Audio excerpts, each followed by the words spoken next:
The philosopher Friedrich Nietzsche, he had a bone to pick with one of our most secret traditions, famous last words.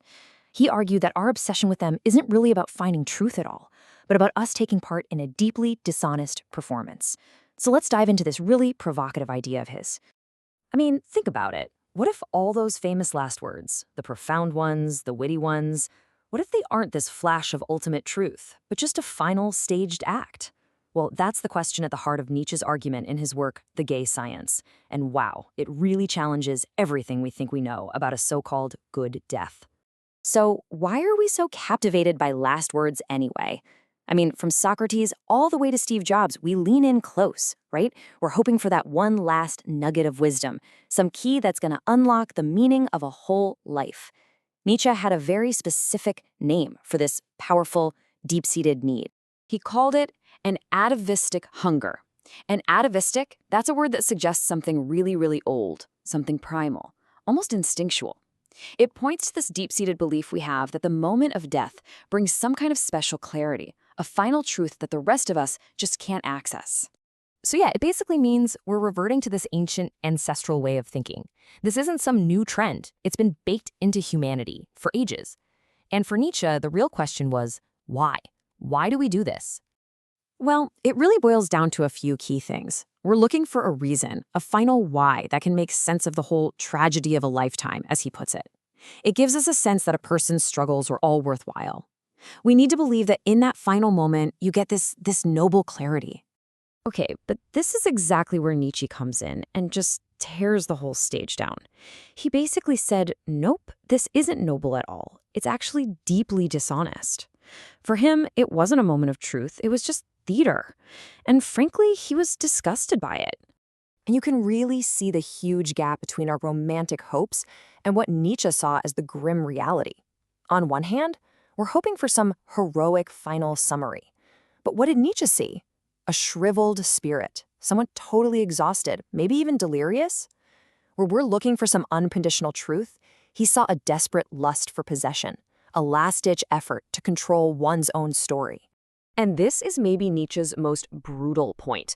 This whole obsession with the deathbed performance, it's not even about the person who's dying, it's about us. He called it a projection of our own intellectual poverty, our own failure to find meaning in life itself, so we get desperate and try to find it in death. And, this pressure doesn't just come from inside us. Nietzsche points out that society itself, we become the directors in this final play. We put this immense pressure on our heroes to, well, die correctly. And he breaks down how this happens in a few steps. First, the public, or as Nietzsche kind of cynically called it, the herd, demands that the hero dies in a way that fits their life story. No surprises allowed. This, in turn, creates this slavish duty for the person dying to put on a show.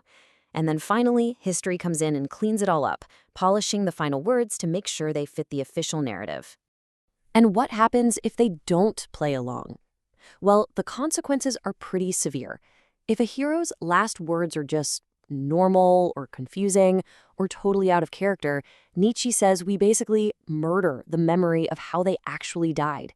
We just erase it from the story because, let's be honest, it messes with the perfect idol we've built.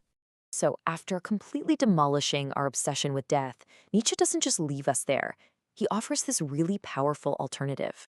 He wants us to do a complete 180, to shift our focus away from that final act, the sunset, and instead to look right at the brightest point of the day.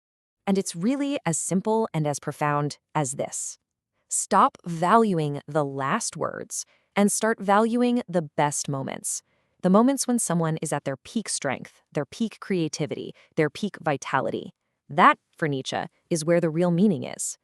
This really shows you that change in perspective. So while we as a society tend to look to the end, to the decline, for some kind of grand summary, Nietzsche says no, look for meaning in the eruptions of peak vitality. These are the moments of pure will to power. That's his famous term for that basic drive and everything to grow and become stronger, right in the middle of life, not at the end. The meaning is in what we do when we're at our strongest, not when we're at our weakest. So you might be asking, what does a good death actually look like for Nietzsche then? Well, it belongs to his ideal person, the free spirit. This is someone who truly thinks for themselves, who has moved beyond needing everyone's approval, and who lives and dies completely on their own terms.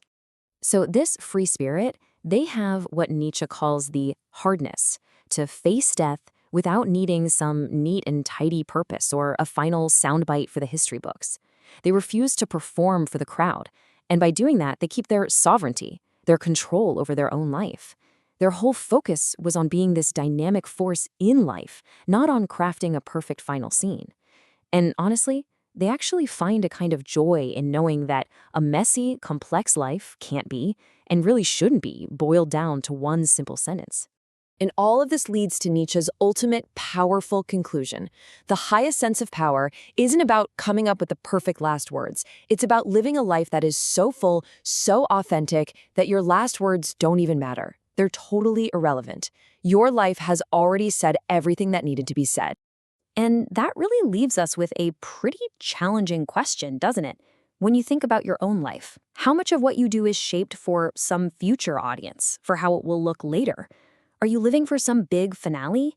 Or are you, as Nietzsche would really push us to do, living for the vibrant, powerful middle of the day, for today?